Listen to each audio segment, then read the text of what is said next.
For the fourth consecutive year in Shelby County, we will have a team competing for a state championship, and for the third consecutive year, the Thompson Warriors will be competing in the Class 7A state championship game this Wednesday night as they head down to Tuscaloosa to take on the Auburn Tigers there in Bryant-Denny Stadium for what's going to be an exciting night for Thompson football yet again for the third year in a row, and for the second year in a row looking to win a state championship. And if you look right over my shoulder here, they have two state championships in school history, one in 1982 and one last year in 2019, their first time back to a state championship game since that 1982 season. And the Warriors closed it off in strong fashion with a dominant win against Central Phoenix City in that title game last year.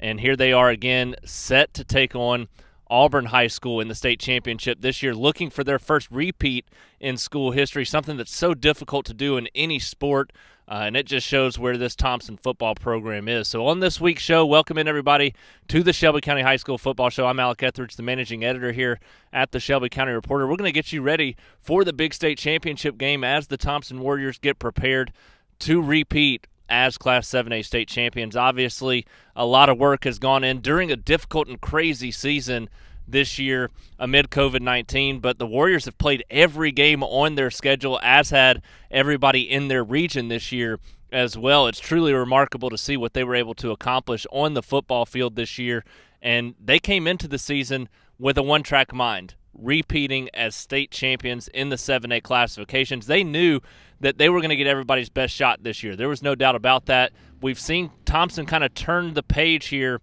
in the state when it comes to a dynasty, and they've really become that team on top the last couple of years that has become the team that everybody wants to knock off. They're tired of seeing Thompson win football games, but the Warriors don't care. They're here to stay with what we've seen the last few years, and that's a testament to head coach Mark Freeman, his staff.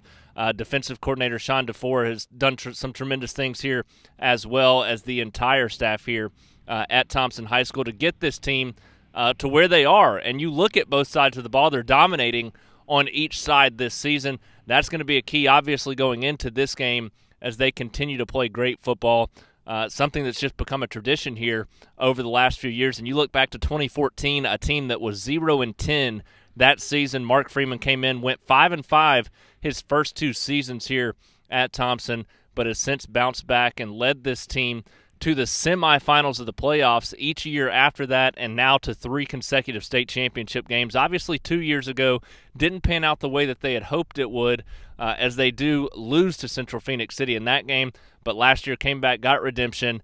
They won the state championship a season ago, and here they are again with another shot at a state title. And that's one of the reasons we're here at Warrior Stadium to preview this show. One of the reasons we chose this spot. Normally you'll see me across the other end of the field, but you had to put into perspective those 2 state championships in school history. You look at this program, how many years it spans, and in that time to only have 2, and now they have a chance to win that many in 2 years. It's just remarkable to see where this program is as a whole. But it's going to come with a tough test this week. They're taking on Auburn High School there out of Auburn, Alabama. Kind of funny, you got the Auburn Tigers, the high school version, going into Bryant-Denny after the Auburn Tigers. Auburn University lost there to Alabama in the Iron Bowl this past Saturday, but that's a different story.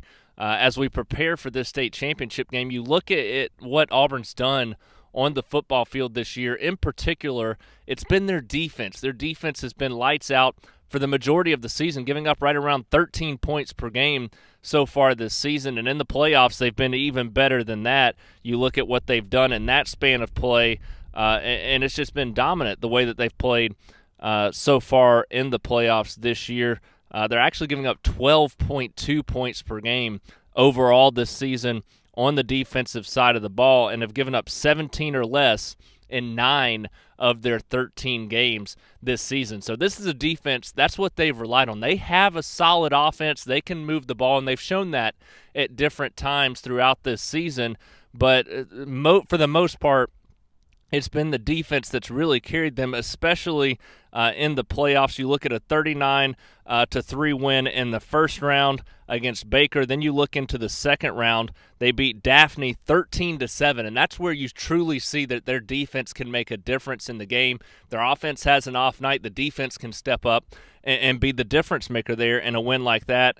and then against Central Phoenix City in the semifinals, held them to 17 points and win that game 35-17. And that's a team that had really dominated the south portion of the bracket the last few years.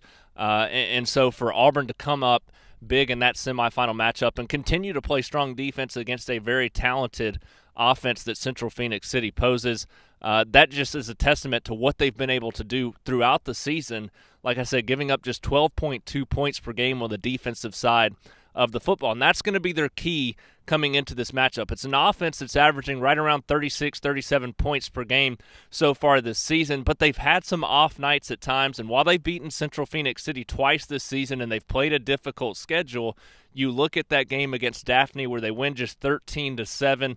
The offense has an off night, and while your defense was able to lead you to a win in that game by giving up just 7 points, against Thompson, you're going to have to be playing well on both sides of the ball, and your offense in particular is going to have to be playing well, because no matter the defense that Thompson's seen this season, they've taken on some of the best in the state. I mean, you look at the rankings there in Class 7A, and Region 3 had the top 3 spots at the end of the regular season. Hewitt-Trussville at number 3, Hoover at number 2, and Thompson at number 1. And Thompson beat 2 and 3 in the last 2 weeks of the playoffs, and they beat them twice this season, both of which had good defenses this year. You just look at what this offense has been able to do when it comes to tackling the toughest of defenses throughout the season. Thompson's been right there ready to roll on the offensive side of the ball. And you look at the last few years, Talia Tungavailoa, the first 2 years here, that they were able to have success and make it to the semifinals back-to-back years, and that first trip to a state championship game since 1982. And then last year, Sawyer Pate steps in, takes over at quarterback, and this offense continues to roll. And now you flash forward to this year, and you've got junior quarterback Connor Harrell, and there was a little bit more unknown because Harrell wasn't your prototypical stand-in-the-pocket, big kind of presence there at quarterback. He's more of a guy that can really just make a bunch of plays and extend plays both with his legs and with his arm, and that's what's been impressive to watch. And he's truly comfortable in the pocket. He's not as big of a quarterback, but he's comfortable in the pocket and can step up and make some big plays down the field, and it's been remarkable to watch. The guy's got near 3,500 yards as a junior, more than 30 touchdown passes this season, also running the ball extremely well with his legs. So he's just done it all on the offensive side so far this season. And you look at that success and what he's been able to do, and you look at the talent around him as well. This is an offense that's been just unbelievable to watch so far this season. It's a side of the ball that's scoring more than 40 points per game, close to 45 points per game so far this season. And you look at how many times they've scored more than 40 this year. They've scored 31 or more in every game, and I believe they've scored 40 or more in around 8 of their 13 games. So just remarkable to see what they've been able to do on that side of the ball. And the reason they're able to do it, not only do you have Harrell at the quarterback position, but you look around at what he's got standing next to him at really every position on that side of the ball. First off, he's got one of the best offensive lines in the state, but he's also got Jarrett Crockett at running back, who was injured earlier this season but has bounced back from that and just been lights out so far in the second half of the season, running for over 100 yards in just about every game, and is a true workhorse, can really carry the load, physical, and if they get a lead, they're going to lean heavily on him. And against Hoover, he was the difference maker. He had more than 200 yards rushing in that game, was a true difference maker on the field. And that was just Thompson taking what Hoover was giving them, and that's how this team works. They can make those kind of adjustments. They can come in with different game plans. They can come in with no game plan and just see what the defense is going to give them. And the offense is talented enough, and they know the playbook well enough that they can make those plays and adjust the game plan if they need to on the fly. So that's what's impressive to watch about this team. But beyond the running back position and quarterback position, you look at the wide receivers, and that's where this team truly flourishes. You look at Ryan Pepins, a guy that's a speedster, that can just run straight by the secondary and linebackers. You look at J.B. Mitchell, can make plays after the catch, can make plays down the field, catching the ball in coverage. Then you've also got Sam Reynolds, another speedy guy, Trey Roberson, another physical, talented receiver. This is a team, you look at, you could have 2 receivers on both sides of the ball. You have a running back that you trust to go over 100 yards. At the high school level, I don't care how talented you are, It's just so difficult to find enough players on the defensive side of the ball, especially to compete for an entire game, that can shut down that much talent, because all of those guys are going to go on to play Division I college football here in the next year or two. So that's what makes this offense so dynamic. That's what's made them the best team in the state so far this season, and arguably the best offense they've had in the last 4 years, despite having so much success with Talia Tungavailoa, with Sawyer Payton, those guys the last couple of years. This is the most balanced they've been across the line. As far as you've got 4 receivers, you've got a running back, and you even trust a couple other guys to run the ball as well, in addition to a solid offensive line. So they've just got so much balance. They can trust spread out across the field everybody on the offensive side of the ball, and that's what makes them so dangerous and so difficult to stop. So even against this difficult Auburn defense, you would expect that Thompson's going to find a way to do what they've done in every game this season, and that's score points. This is an offense that's built to score points. They're so quick to get up to the ball. They know how to draw up the right plays, and then they look at the coverage and they look to the sideline. If there's something else that needs to be called, they're going to figure out what it is, and most of the time it's going to work. And the thing is, even if you get in a 3rd and long situation, you still trust this offense is likely going to get a first down. And to have that kind of trust, that's what leads you to a state championship game, to be able to convert 3rd downs, to be able to continue drives and sustain drives and score on just about every drive that you have the football. That's the kind of stuff that leads to a state championship, and that's why you're going to see Auburn have a difficult time stopping this offense. So it's really going to come down to, can Auburn score points on the offensive side of the ball themselves to keep up with the Thompson offense? And that's where you see some more difficulty, because this is a Thompson defense that's been one of the best in the state this year, giving up just around 14 points per game, and it's been lights out for the majority of the season. And you look at what they've done just in the postseason alone. They gave up 7 in the first round to a 49-7 win against Grissom, gave up just 16 to Hewitt-Trussville, and we all know what Hewitt-Trussville is able to do offensively, and same with Hoover in the semifinals, and they win that game 52-14, and that's all you really need to know. And I know Hoover was plagued with injuries, plagued with COVID-19 in that semifinal matchup, but that's the powerhouse of the state in over the last couple of decades. I mean, you look over the last 20 years, it's been Hoover and everybody else chasing them, and for Thompson to come out and just lay the hammer down in a 52-14 victory in the semifinals of the 7A playoffs, they're not scared. They're ready to repeat as state champions, and right now it looks like they should be the favorites going into this matchup. But the Warriors so far this season, their defense giving up 16 or less in 8 games this season, and 9 or less in 6 games this season, with a couple of shutouts so far as well. So this is a defense giving up 14.9 points per game.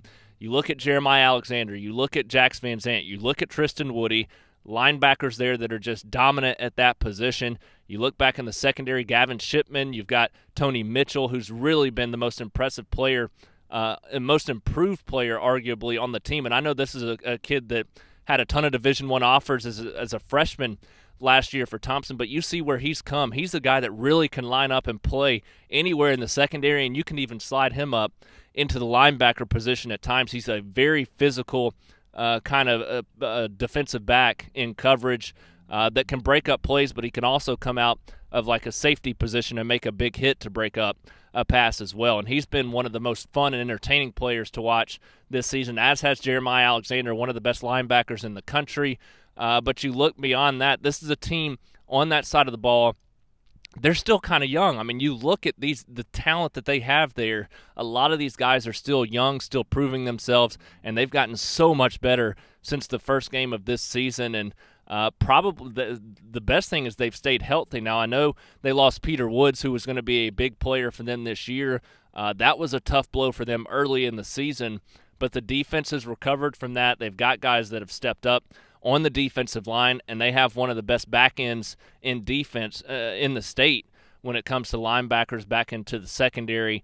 So this is a Thompson defense you don't expect to give up a ton of points. And you look at Auburn struggling to score against Daphne and against some of the better teams they've played this season, early in the year against Park Crossing, against Central Phoenix City in the regular season. Didn't score a ton of points in those games, and in order to be, you have to imagine Thompson's going to get to close to 30 points. I would say between 30 and 45 points in this game. So if you're Auburn, you've got to find a way to have some offensive rhythm in this game. And if you can't do it throwing the football against such a good secondary, you've got to find a way to run the football, and that's what's so difficult. They're just so balanced across the entire defense, stopping the run, getting pressure in the backfield. It's just going to be tough to find a rhythm on that side of the ball, at least enough of a rhythm to keep up with that dynamic Thompson offense. And I think at the end of the day, that's got to be what makes the difference in this football game. You've got to feel good about what Thompson brings to the table. They're the defending state champions. They came into the season with one goal in mind, they wanted to be 10 steps ahead of everybody else who thought they were going to be 10 steps ahead of them. So they were just battling through the mental side of that, having to be twice as prepared as the other team, knowing you're going to get the best shot of everybody coming in to play you. And that's going to be the same mentality going into this state championship game. They don't seem to – I don't know how to phrase this as far as they don't seem worried. I think that they're a confident football team, I guess is what you would say. You look at how they react to their big plays. It's almost like they know they're coming, and they've got that mentality that the other team needs to prove themselves that worthy to beat them. And that's just an outsider's perspective. They're a very confident football team because they know how much talent they have, but they also know how much work they've put in throughout the week. Mark Freeman's the head coach here at Thompson's not going to let them take a play off, not going to let them lose that focus throughout the week. And as soon as they do, there's going to be some repercussions there as far as getting ready for the game. So this is a team that works so hard during the offseason, even throughout everything that's happened this year, and then they worked even harder during the season, not only during games, but during game week and prep, and that's the same thing going into this state championship game. A week and a half to prepare. You wonder how that little bit of a time gap is going to affect them, but this is a team that's worked every day since that semifinal win against Hoover. No off days when you're preparing to win a second state championship in a row. A lot of talent here at Thompson High School, even more work going into their game plan for the Auburn Tigers from that talent. So that's what's impressive from this football team. We'll see how they're able to handle it, but you've got to feel good. They're the defending state champions. Until somebody knocks them off, they're the favorite as the #1 team going into this matchup, and they've looked like it on the field for the majority of the year. So it's going to be a lot of fun to watch this one. We'll be down there in Tuscaloosa on Wednesday night to see how the Thompson Warriors handle it. Obviously, we saw what happened last year. It was a lot of fun, a lot of excitement surrounding that. It's going to be a little bit different of an atmosphere this year with COVID-19, but we know that Alabaster does a great job of showing up for high school football games. They really packed Jordan-Hare Stadium the last 2 years in the state championship. Now only have to drive an hour versus driving 2 hours down to Auburn. With going to Tuscaloosa this year, you imagine that there's going to be as many Thompson fans as they'll let in the building down there in Tuscaloosa on Wednesday night for that state championship game. We'll see you all there. It's going to be a lot of fun. Hopefully be able to bring you a Facebook Live video before the game, previewing everything, kind of giving you a feel for the atmosphere and the excitement ahead as we build up toward that game. We'll see what the restrictions and guidelines allow us to do once we get down there. But nonetheless, going to be an exciting night to cover that game. Excited to be there and join all of you on that ride as we look to see if the Thompson Warriors can repeat as state champions and add one more number right up there behind me that says 2020.